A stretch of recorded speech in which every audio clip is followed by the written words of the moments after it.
좋은 아침입니다. 열왕기하 7장 1절에서 9절 말씀 보도록 하겠습니다. 1절 엘리사가 이르되 여호와의 말씀을 들을지어다. 여호와께서 이르시되 내일 이맘때에 사마리아 성문에서 고운 밀가루 한 스아를 한 세겔로 매매하고 보리 두 스아를 한 세겔로 매매하리라 하셨느니라. 2절 그때에 왕이 그의 손을 의지하는 자 곧 한 장관이 하나님의 사람에게 대답하여 이르되 여호와께서 하늘에 창을 내신들 어찌 이런 일이 있으리요 하더라. 엘리사가 이르되 내가 내 눈으로 보리라. 그러나 그것을 먹지는 못하리라.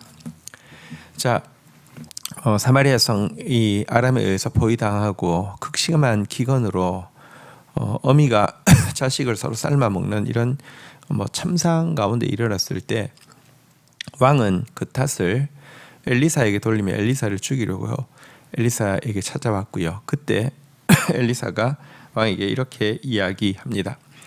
내일 이맘때가 되면 사마리아 성에서 고운 밀가루 한 스아가 한 세겔에 또 보리 두 스아가 한 세겔에 매매될 것이다. 이렇게 이야기하게 되었습니다.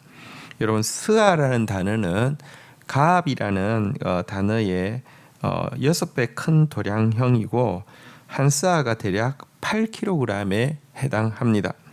다시 말하면 고운 밀가루 8kg이 한 세겔은 4일치 임금이라고 말씀드렸는데요. 한 세겔에 해당한다 이렇게 이야기하고 보리 같은 경우는 16kg에 한 세겔에 매매될 것이다 이렇게 이야기했는데요. 이것이 지금 성안의 상황과 비교해 보면 이게 찌꺼기 콩, 그러니까 여물지 않은 찌꺼기 콩을 이제 비둘기똥이라고 부르는 그것이 300g이 5세겔이었습니다. 그런데 이제 제대로 이렇게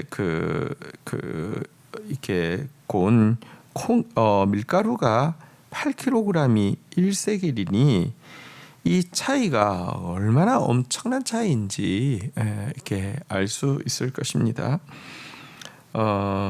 이렇게 예언을 하자 왕이 이제 의지하던 그 이제 제일 높은 신하가 옆에서 왕을 대변해서 지금 왜냐하면 이제 왕은 엘리사를 잡으러 왔잖아요, 그죠? 왕을 대변해서 이렇게 대꾸를 합니다. 여호와께서 하늘에 창을 내신들 어찌 이런 일이 있으리요? 그러니까 보십시오. 그러니까 이런 일이 없다는 것이죠. 심지어 여호와께서 하늘에 창을 내도 이런 일은 없다라고 하면서 엘리사의 말을 위기를 넘기기 위한 이렇게 거짓말로 몰아붙이고 하나님의 능력을 부정하는 말을 했습니다. 그러자 엘리사는 너는 이와 같은 일을 내일 보게 될 것이지만 그것을 이렇게 먹지는 못할 것이다 이렇게 예언했습니다. 이것은 사실 내일이 되면 여러분 그 일을 보고는 그것을 얻기 위해서 나가는 무리에 깔려서 죽게 될 것을 예언하는 것입니다.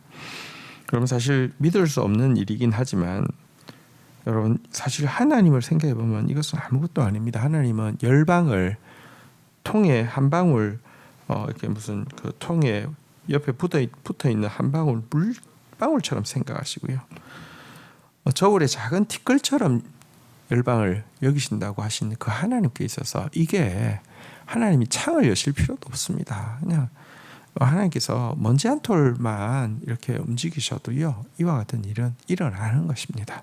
어쨌든 왕은 지금 할 일이 하나도 없다라고 이야기하고 도리어 이 탓을 하나님께 돌리고 엘리사에게 돌려서 죽이려고 하지만 이 참상 가운데 기도하고 있던 엘리사는요 지금 왕이 변하지 않았지만 이 땅 가운데 하나님의 긍휼을 기필코 이끌어내고야 마는 모습을 보게 됩니다.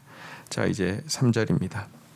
성문 어귀에 나병 자 네 사람이 있더니 그 친구에게 서로 말하되 우리가 어찌하여 여기 앉아서 죽기를 기다리랴. 4절 만일 우리가 성읍에 가자고 말한다면 성읍에는 굶주림이 있으니 우리가 거기서 죽을 것이요 만일 우리가 여기서 머무르면 역시 우리가 죽을 것이라. 그런즉 우리가 가서 아람 군대에게 항복하자.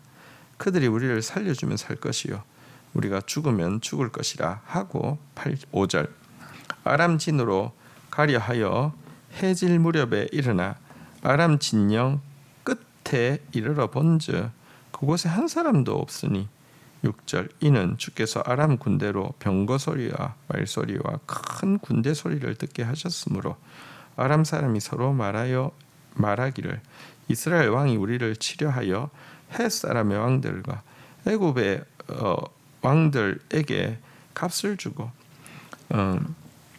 그들을 우리에게 오게 하였다 하고 7절 해질 무렵에 일어나서 도망하되 그 장막과 말과 나귀를 버리고 진영을 그대로 두고 목숨을 위하여 도망하였습니다. 여러분 근데 이제 그날 밤에 어떤 일이 일어났냐고 하면 나병 환자들 그러니까 부정하기 때문에 성 안에 거주할 수 없는 나병 환자들이 사실 지금 굶어 죽게 성 안에도 굶어 죽게 되는데 이들은 사실 성 안에서 던져주는 조그만 음식 가지고 살아왔던 사람들이 뭐 더더구나 굶어 죽게 되었지 않습니까? 이래도 굶어 죽고 저래도 굶어 죽으니 차라리 아람에 가서 은혜를 한번 구해보자. 죽이면 어차피 죽을 목숨 죽는 것이고 혹시 살게 되면 음식을 얻을 수 있을 것이다 라고 생각하고 아람 진영을 향해서 가게 된 것입니다. 아람이 이제 포위를 하고 아예 굶어 죽일 작전으로 그러니까 이제 뭐랄까요 화살 공격이랄지 뭐 이런 정도의 거리까지 좀 뗀 상태에서 이렇게 완벽하게 둘러진을 치고 있었던 상황인데요.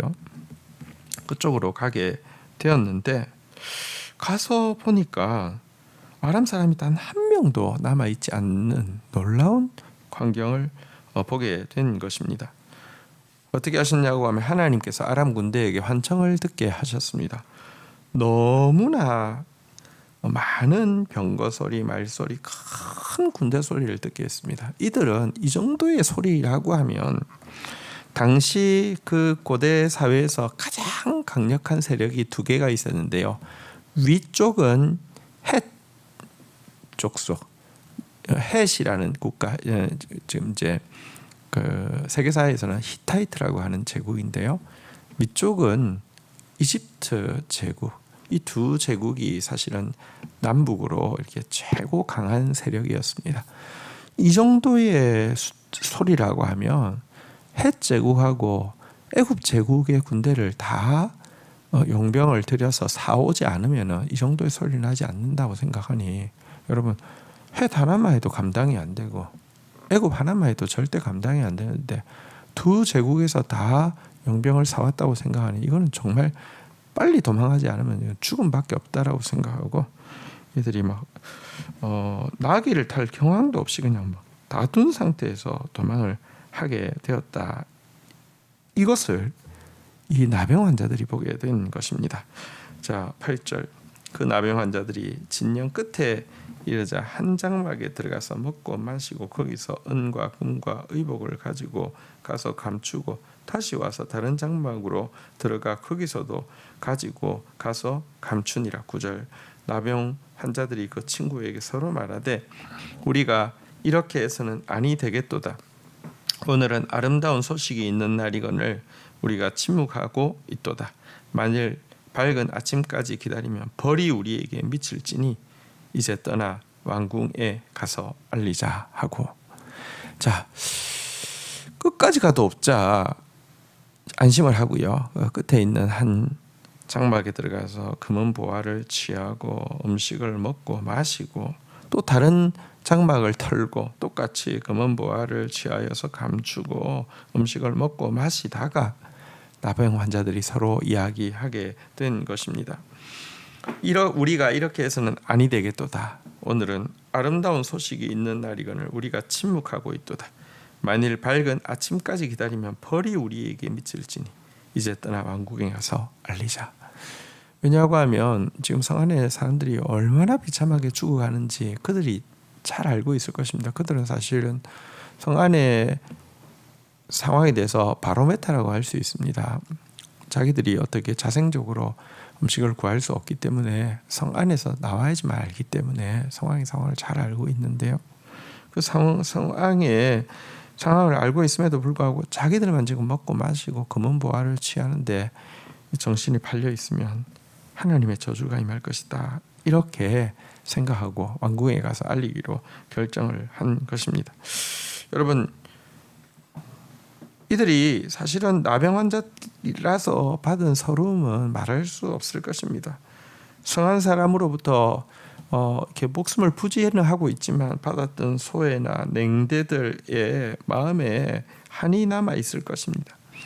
하지만 그들 앞에 있는 이 복음은 너무 엄청난 복음이어서 만약 그들이 그냥 모른 채 하고 침묵하거나 책임을 회피한다고 하면 하나님 앞에서 벌을 피할 수 없다는 사실을 그들은 분명히 알게 되었습니다. 그리고 그리하여서 그들은 이 복음을 전하기로 한 것입니다.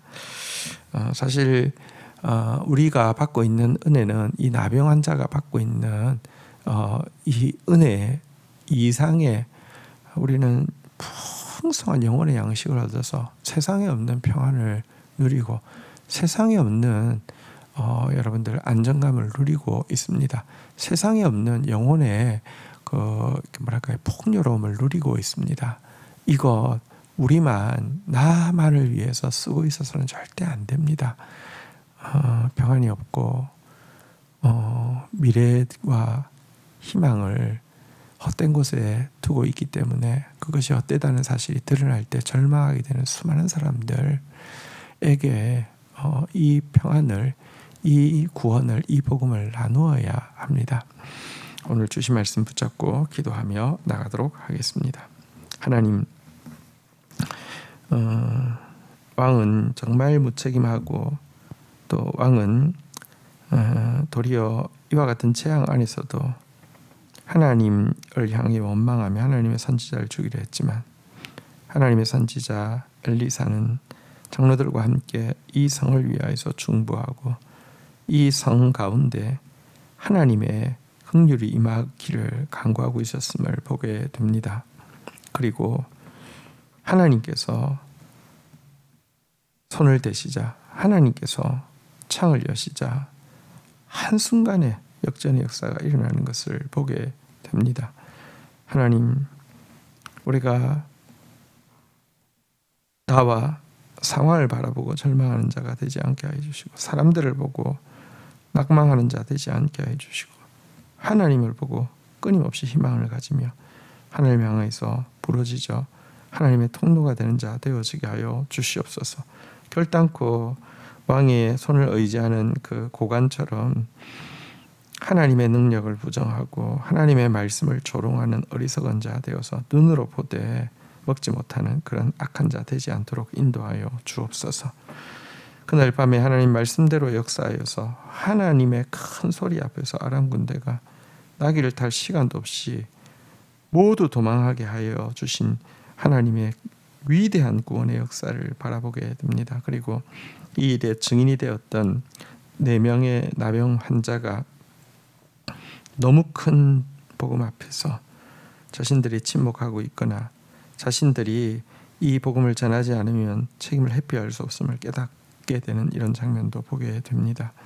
하나님, 우리에게 임한 이 복음을 제대로 누릴 뿐 아니라 이 복음에 대해서 우리가 침묵하거나 책임을 회피할 수 없다는 사실을 알고 힘써 복음을 전하는 자, 참 하나님을 필요로 하고 참 평안을 필요로 하고 참된 내일의 소망을 필요로 하는 자에게 이 아름다운 소식을 전하는 저희들 되어지도록 은혜를 다하여 주옵소서. 예수 그리스도의 이름으로 기도 올립니다. 아멘.